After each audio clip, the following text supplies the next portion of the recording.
Domino's has been in the social commerce game longer than most people realize. They just called it something else. Back in 2015, the pizza chain launched Anywhere, which was a campaign that let customers order from wherever they already are. It started on Twitter, years before TikTok Shop existed. Today, Domino's offers ordering via Apple CarPlay, Alexa, text message, and Apple Watch. Kate Trumbull, Domino's CMO, summed up this philosophy, saying, "At the bottom line, you need to empower laziness. It sounds bad, but empower laziness because people want convenience. Social commerce is a perfect example of that."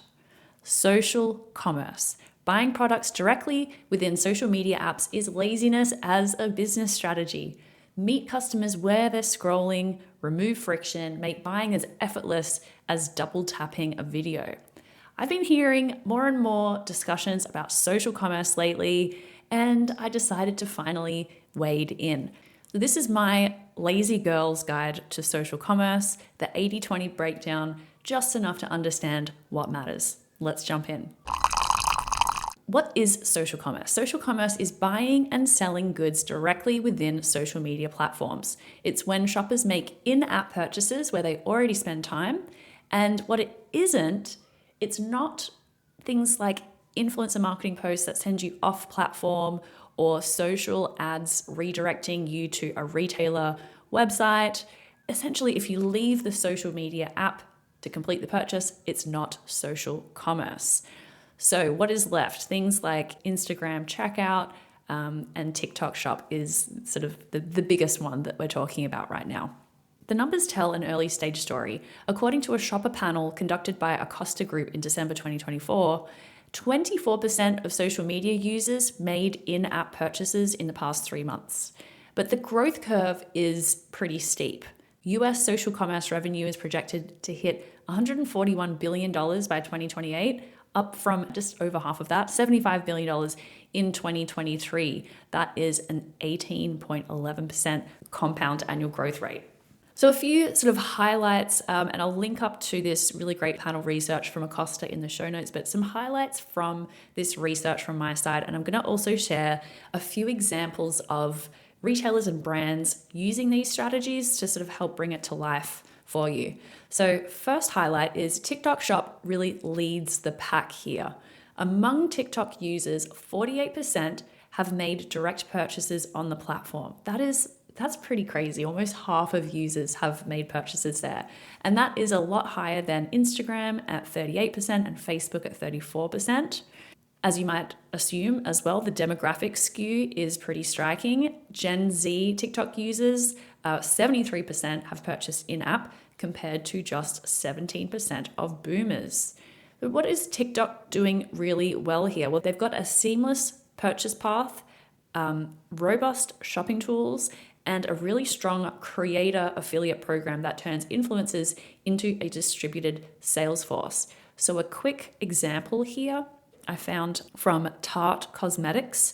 This brand joined TikTok Shop in 2023 as part of its push to re-engage Gen Z shoppers.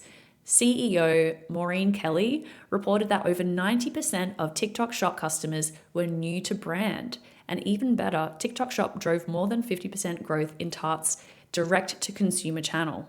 Second highlight here is, and this is sort of emerging, very interested to see where this goes, is retailers are getting in on this too. So it's not just for D2C brands anymore. TikTok is explicitly targeting established retailers to fill out more assortment and credibility.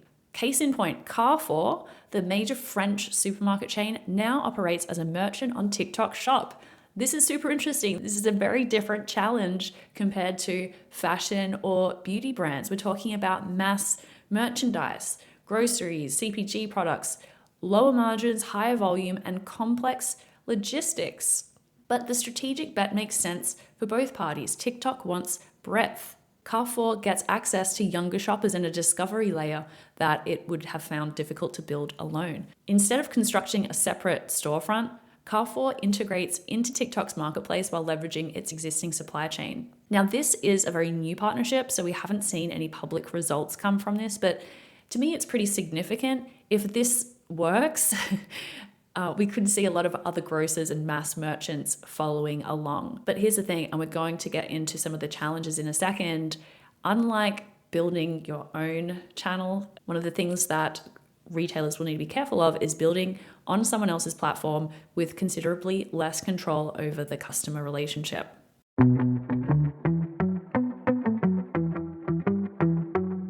When your time, budget, and team are already maxed out, keeping up with retailer platforms and media requirements can feel like a never-ending labyrinth. That's why even the best brands bring in an execution partner.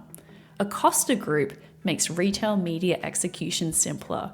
They stay ahead of every platform update, tech shift, and media spec, so your campaigns actually show up and perform without draining your team. Let Acosta Group handle the chaos behind the scenes so you can keep building the brand. Check out acosta.group and tell them Retail Media Breakfast Club sent you. That's ACOSTA.group. Now let's dive into some of these challenges, and the operational reality is where I have been hearing anecdotally from a lot of brands that I speak with is that the devil really is in the details. This is where you cannot be lazy. This is the Lazy Girl's Guide. I don't think there's such a thing as Lazy Girl's implementation of TikTok Shop or social commerce. Trust issues dominate among the non-buyers, people who are not yet using social commerce. According to Acosta's research here, people are concerned about the usual early technology challenges, security concerns, scams, product quality fears, but also on the seller side, there are platform operational challenges, especially for new sellers. There's a company called Experiment Beauty, which is a clean beauty brand, and they saw TikTok as a high potential sales channel and joined TikTok Shop in 2023. What followed was apparently an operational headache. TikTok's AI moderation repeatedly misclassified products. For example, they have a product called buffer jelly, which was flagged as food.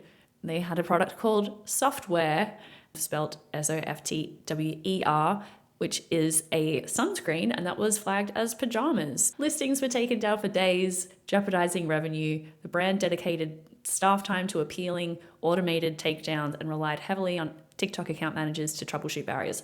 Wow, sounds a lot like some other mega third-party selling platforms that we might all be familiar with. But anecdotally, again, I've heard that TikTok can be even more challenging than working with a third-party marketplace, just for a number of different factors.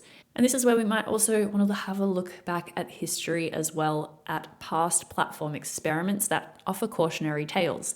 Instagram launched native checkout in 2019 with a number of luxury brands and beauty partners like Prada, Dior, and OI.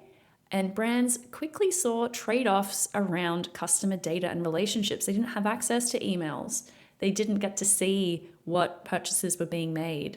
And Meta really was the owner of those customer relationships.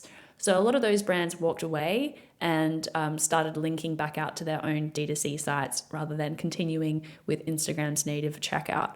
So that is sort of the cautionary tale from recent history, is that a lot of brands don't want to sacrifice data ownership even for frictionless checkout, even for the trade-off of meeting those Gen Z customers as well. Of course, there's still a lot of brands out there that are super successful through this channel. A lot of them rely on creators. This is a creator native kind of platform.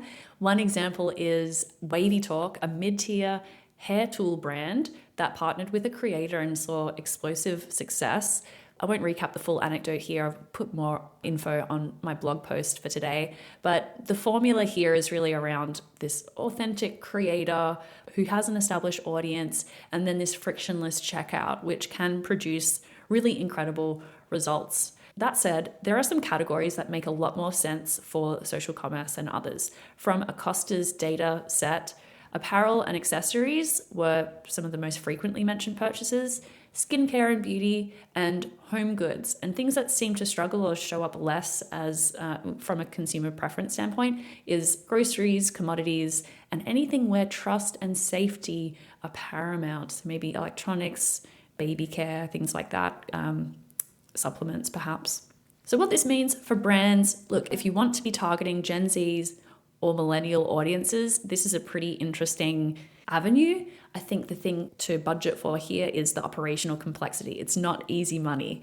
And for retailers, very interesting to see this Carrefour pilot. I'll definitely be watching that. It is interesting because, again, groceries were not really a category that consumers called out in this shopper panel research from Acosta, but that could be because there just hasn't been enough supply on the platform to date. So that will be very interesting to watch.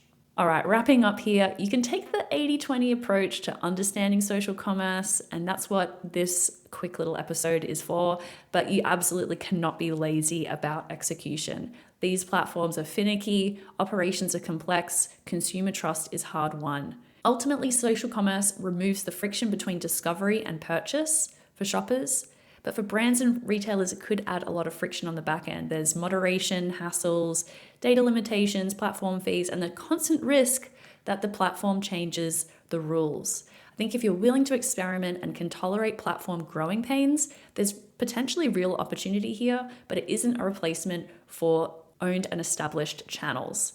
The future of shopping might be effortless for consumers.